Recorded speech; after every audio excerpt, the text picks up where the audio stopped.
Welcome, everyone. Sharon Danley here, and this week's guest is Wendy Teddeman, who is an animal behavioral expert. She's going to talk to us about predators in the animal kingdom and how they relate with human predators. Welcome, Wendy. Thanks for joining us today. I'm really interested in hearing what you have to talk about with respect to predators in the animal kingdom and with humans. Can you tell us a little bit about yourself and your background, please? Well, ever since I was a child, I've had a predisposition towards animals. If I could catch it, I brought it home. Whereupon my mother would turn it loose and then I'd go out and catch something else. I loved dogs and cats and horses. I actually grew up thinking I was a horse and ended up becoming a horse trainer. But addressing part of what's going on in society today, when I was a child, I was very envious of boys. And because they always seemed to have more fun than girls did. And so consequently, I always wore jeans, was always digging around in the dirt with my bulldozer and my airplane. And I ended up going to school for non traditional trades and became a journeyman machinist. And I was the first journeyman machinist in Canada, which I really, really enjoyed that phase of my life. But then as my kids grew up and I didn't need to have such a steady income, I turned my energy and attention towards what was calling to my heart, which was training horses. Mhm. And so I got into training horses full time. Great. And you've done a lot of study, from what I understand, on animal behavioral aspects. Can you tell us a little bit about that, please? Well, wanting to be the best trainer I could be, I have to understand the animal that I'm training. Now, in order to understand the animal that I'm training, I recognize that they're a prey animal. And so, what triggers fear in them to make them try to run away or get away, I need to know about that. And that's predators. So, in able to understand the prey animal that I'm working with, I have to understand predators and how to alleviate that stress on the animal that I'm training. I see. And so I became very aware of predatory behavior. I see. And what can you tell us about, or can you tell us a little bit, generally speaking, about the predatory nature in animals as compared with the prey animals? Prey animals are what predators hunt and eat. So they usually run together in large herds where they have a dominant or an alpha at the top end and an omega at the bottom end. And then a lot of the betas are in the middle. And so consequently, the alpha is there to direct the herd and be aware of when predators are coming close. And when he says run, they don't even stop to question it, they just run. I see. Okay, the predator, there's two types. One is what we would call a solitary predator. They hunt by themselves. Hmm. And the other would be a pack predator, as we commonly know, like with coyotes or wolves. They're pack predators. And so they'll hunt in a pack.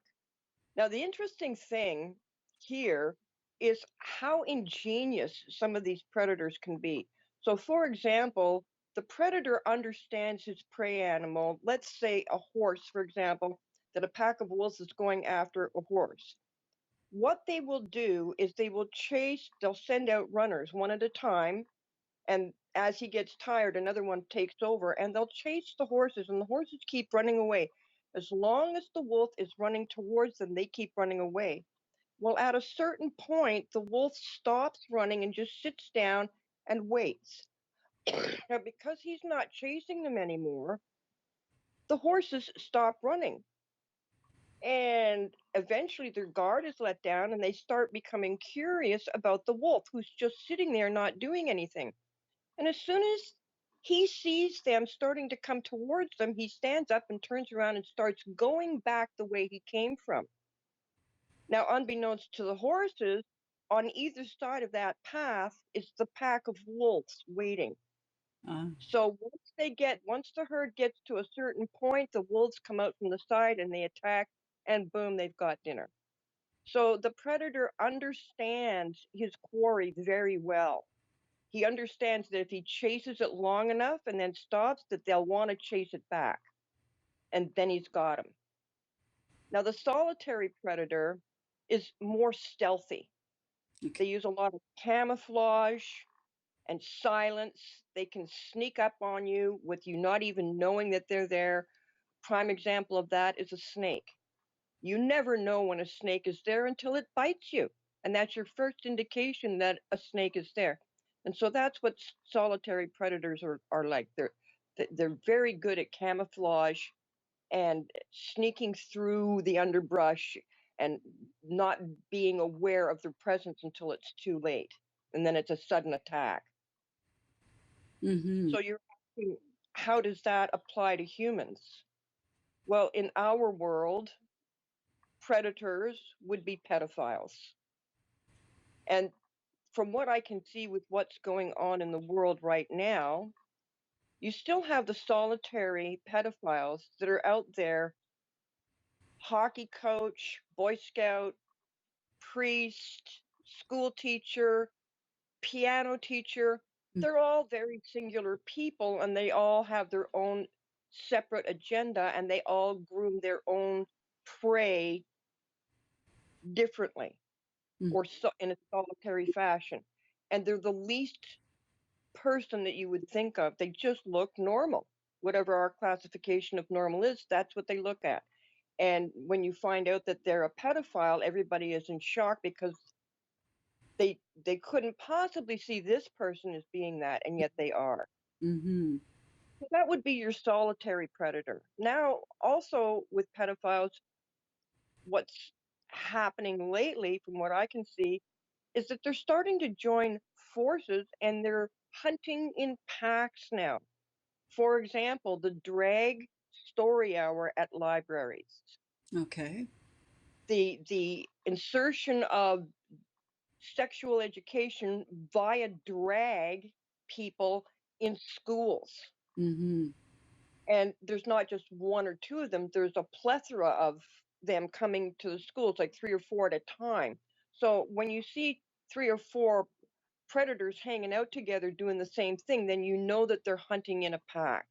And what they're doing at this point, from my observation, is they're trying to get to understand the prey that they're going after. What works, what doesn't work.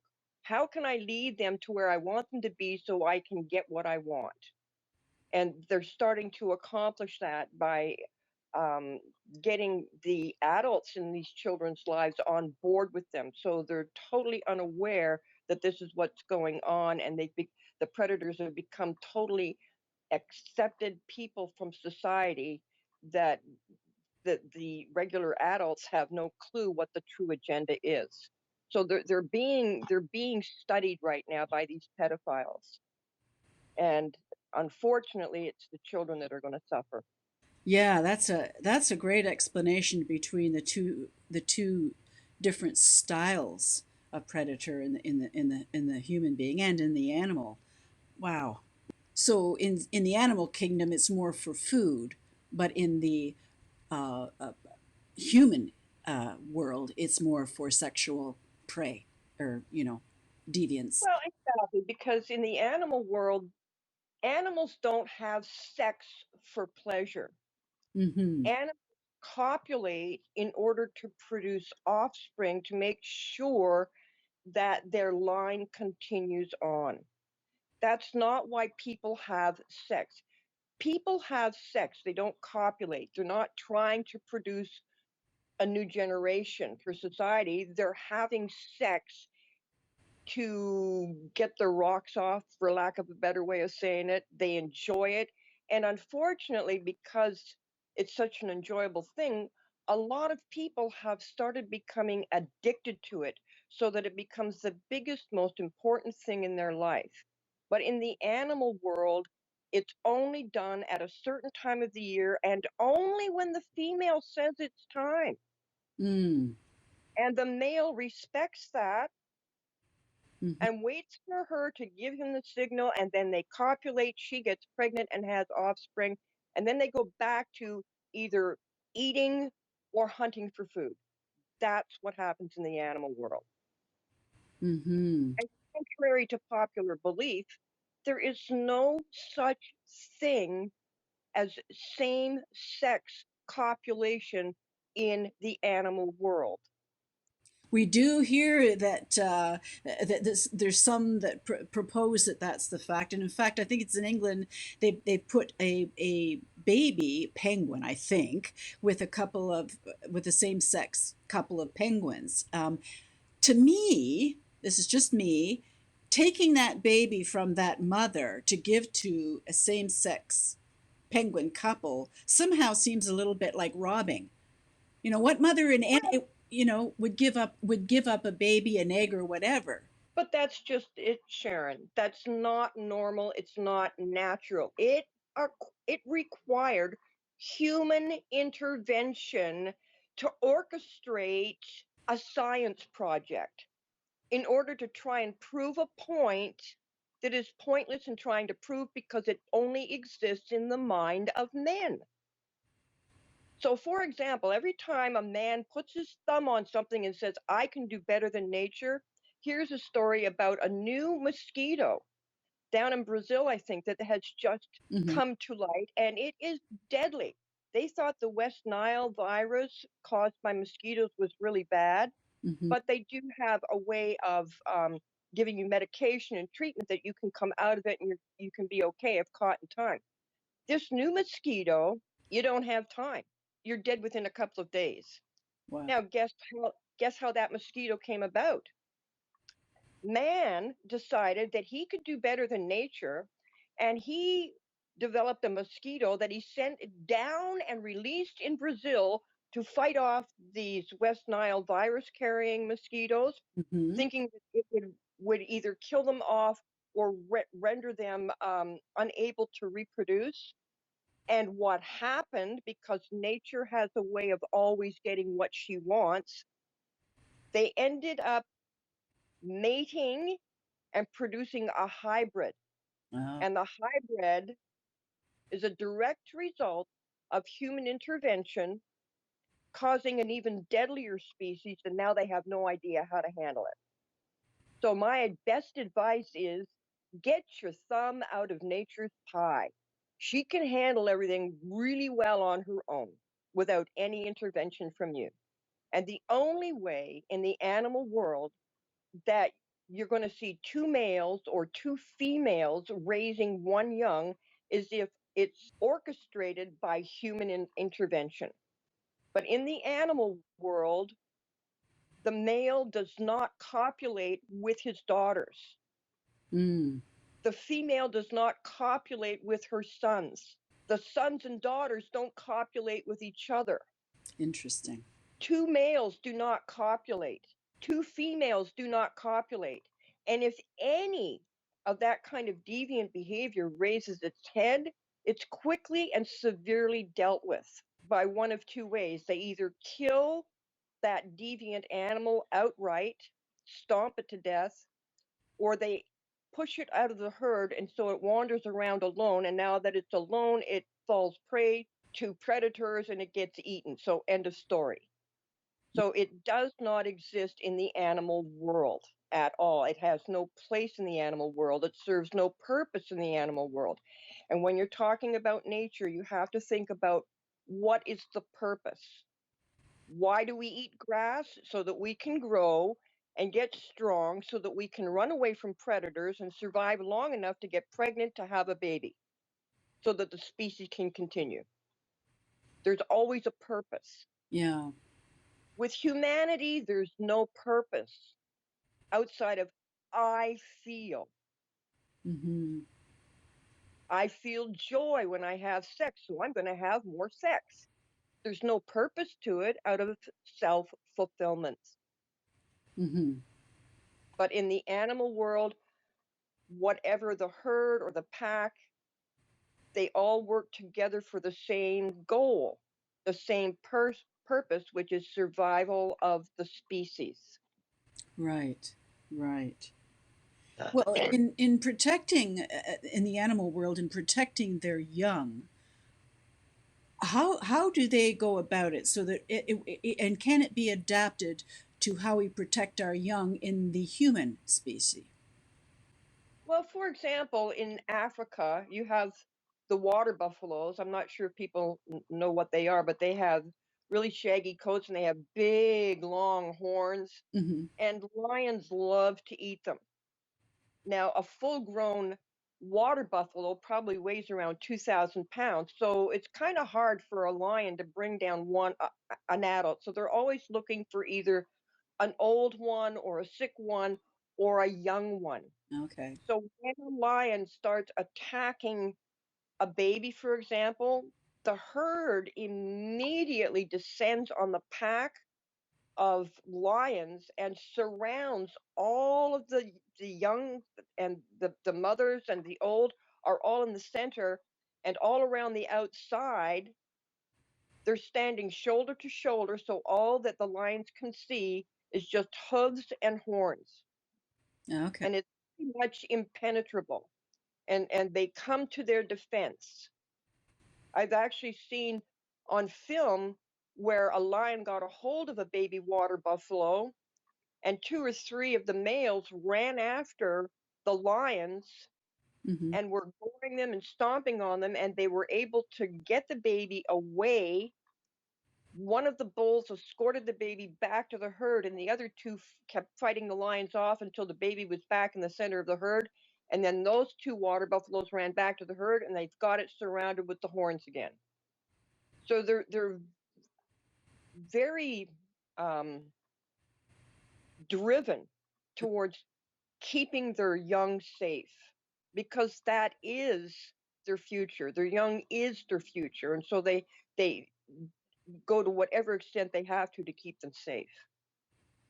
Wow. Yeah, that's amazing. How can we, as a society, the human animal, adapt that kind of thinking and protection for our children who are being inundated with this indoctrination for drag queens and trans and all that's happening in society right now? That's really quite scary and quite devastating to the next generation of children. First of all, people have to understand what it is they're looking for. And they need to know that this is extremely important. It's their child's welfare that's important, that they need to protect their children. And in order to do that, they have to recognize the predator. So they have to become more educated in the ways of the predator in order to be able to recognize them. But then you also have people that are in denial. When you have some of these drag storytellers that have rap sheets a mile long for violence, abuse, sexual deviant behavior, pornography, child trafficking, and it's all on the rap sheet, and they're going, "Oh, well, he's okay because he's been vetted, and he's we've got people around him, so he can't get a hold of a child by himself." It's like he doesn't care if he's got a company of people there. The fact that he's got a rap sheet should say you need to avoid him like the plague because he is going to come in and he's going to schmooze his way into letting your guard down. Mm-hmm. Yes. And so you have to be very aware that they are exceptionally gifted at doing what they're doing, which is allaying your fears just so that they can get to your children. That is their prey. Their prey is the children, and that's what they're going after. And they're placating all of the adults in their life. The adults in their life are either not aware because they're not educated, or they are aware and they've chosen to ignore it Mm-hmm. because they're into this. I think the new term right now is called inclusivity And and, diversity and yeah, all that stuff. Yeah, I know. and equality. And it's like, well, okay, we understand about equality, we understand about inclusivity, but not for predators. You, Yeah. Yeah. Prey do not invite predators into the herd and say, "Hey, you've got an equal claim here." No. I mean, that's just a buffet table to them. Yes. When you know, and so you, even though you want to be fair-minded and Mhm. equal opportunity and include everybody's right to do whatever they want to do, as long as it is not injuring or doing harm in some way, shape, or form, which includes psychologically, Mhm. to anyone else, then do whatever you want to do. Mhm. Mhm. But especially. And the fact these predators are becoming so verbally abusive when called out Mhm. means that they're in fear of being found out and they get defensive. And when they get defensive, they lash out. So, my suggestion would be is that when a predator starts lashing out at you, you secretly can say, "Aha, got him." Mm. And now he's starting to run scared. So, this is the time that you have to push back even harder Okay. towards him. The more abusive he gets, the more you push at him because he's starting to cave and he's fighting in sheer desperation to keep his toehold. Mhm. But if you cave, he's going to say, "Oh, easy pickings." Right. And he'll be even more abusive the next time. Mhm. So do we have adults out there and that are willing to go through this to protect their children? Yeah. Yes, That's it's a that's the, problem. that's the hard part. Yeah, that is a big problem because there's really there's a lot. The supporters of the trans and drag community, or are, as far as I'm concerned, they're enabling the behavior, and aside too from the predatory nature of speaking to kids about the fact that they, maybe they could be something else, or there's that, we're going to change the whole dynamic, remove the nuclear family, and women are being pushed out too, is all part of this. I mean, it's growing because we're not, from my perspective, we're not fighting back hard enough, or perhaps smart enough.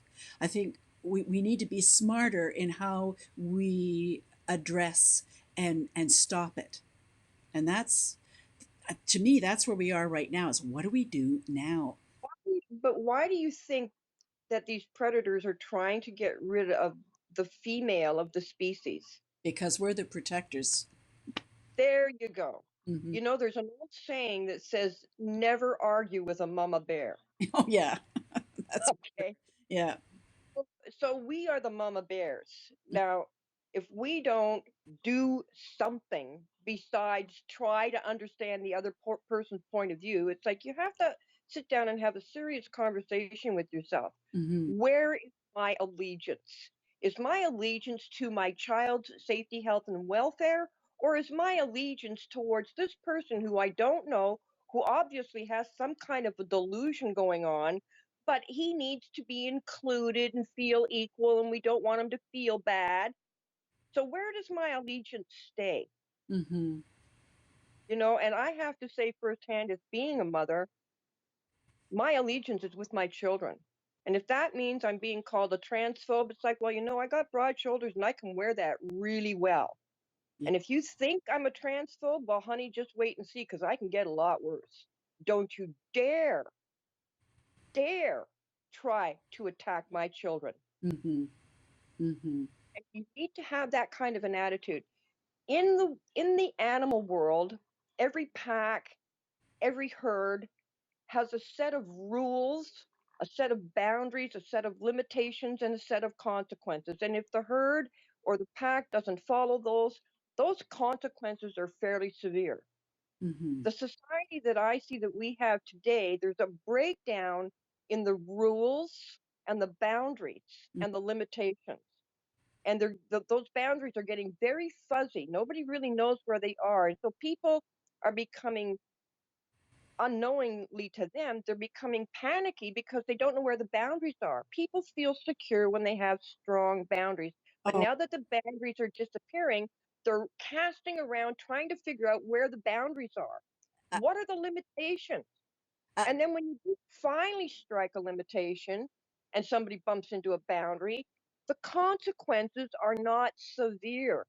They're kind of wishy washy, which mm, makes you think, well, okay, so I can handle that consequence. That wasn't so bad. So I'm going to push the boundary. I'm going to push the limitation. mm-hmm. And so they all get fuzzy again. Yeah. And the thing is, this also happens, I think, with children. What I'm seeing with children is children are aching to have healthy boundaries. When Billy says, I want to wear this tiara to school, the whole idea of making Billy feel it's okay to be, whatever you want. Guess, in my opinion, sometimes it's not okay. You're not helping Billy by saying you can look and be any way you want. There is a generally accepted societal standard or tribal standard. When you live with amongst a group of people, there's a generally accepted way of being and behaving. We generally speaking consider other people in our lives and what we do, how we interact. The children need to learn this, and they need to learn it young. And from what I can see, that is not happening. So that's my 2 cents worth. Well, let's put it this way, for all those Christians out there that believe in God, Mhm.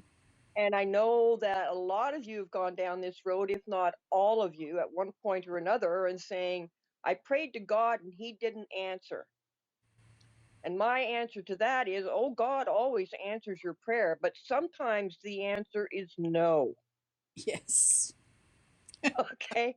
So you have to apply that to being a parent. And just because Johnny wants to wear a tiara to school, sometimes the parent has to be a parent and apply those rules, boundaries, limitations, and say, no, it's not appropriate behavior.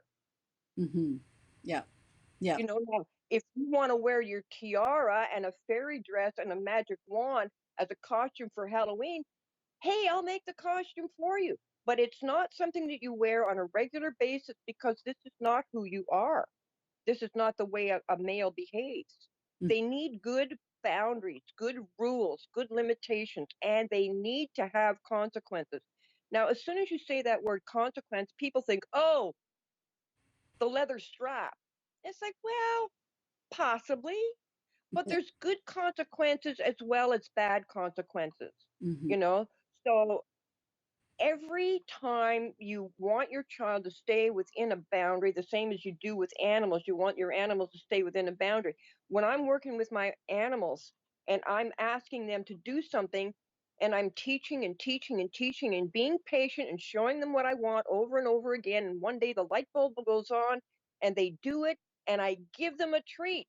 Hmm. I give them a cookie. Now that's a consequence. Hmm.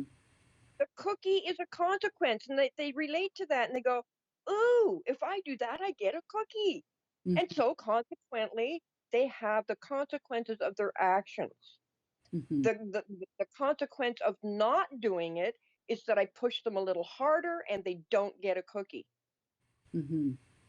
Okay, Right. so it doesn't necessarily, consequence is not necessarily a bad word. No. It's all in how you use it, and you have to remember that there needs to be good consequences as well as ones that aren't quite so favorable to the recipient, Hmm. but it still needs to be a consequence. Yes. And with adult society, with laws, okay, Hmm. those consequences usually come from going to court and up to and including incarceration. So those consequences for the adults in society need to be a lot stronger and a lot harsher. Because if you don't have strong rules, strong boundaries, strong limitations, strong consequences, they're just going to go out and do the same thing all over again. Yep. That's true. That's true. Well, Wendy, we're coming to the end of our time here and really appreciate you sharing your knowledge with us. Is there anything you'd like to add before we finish up for today? All I would like to add is to the parents, teachers, anybody of any adult that is got anything to do with a child, please, please, please educate yourself on predator behavior and what to look for. There is no such thing as sex reassignment. It's a delusion, and sometimes you have to tell your child no. And there is enough documented evidence, scientific documented evidence that has been verified that if you leave these children alone, they will grow out of their dysphoria and be happy with the gender that they've been born with or the sex that they've been born with. When you try to change that, you confuse them and you're doing them a grave disservice. So please educate yourself on predator behavior and what to look for, and start educating yourself as far as this transgender. Can I say the word crap? Oh, transgender crap. Educate yourself on it. There's so much information on this right now, not as much as will be in the future, but it's still fairly new. But you can look online and you can get videos of some of these poor people that have gone through the Hmm. trans surgery and the fact that they're trying to transfer back again, and it's just heartbreaking. And the travesty that they've had to go through and how they feel like they were led down a garden path, and then once they did what they were being recommended to do, everybody left them and now they're left holding the bag with no support group. Exactly. Ex- So the doctors, the lawyers, the teachers, the pharmaceutical companies, everybody got their chunk of change out of this kid, and now he's left holding the bag with no support group, mhm. and it's just heartbreaking. It, So my word to parents is go get the facts yourself. Don't listen to what somebody has to say. Watch the videos, read the material, find out about the predators, know what you're looking for, and don't trust anybody that says, oh, this is harmless, because it's not. mhm. Well, thank you very much, Wendy. I really appreciate your time. And maybe we can do this again. If there's anything that you'd like to talk about in future, that would be terrific. And we'll see you around. Thank you, Wendy. Thank you so much. Thank you, Wendy, and thank you everyone for joining us. And remember, if you have any questions, to just post them in the comments below, and they will be answered as soon as possible.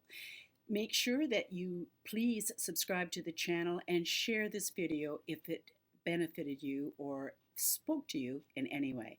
Thank you, everyone. We'll see you next time.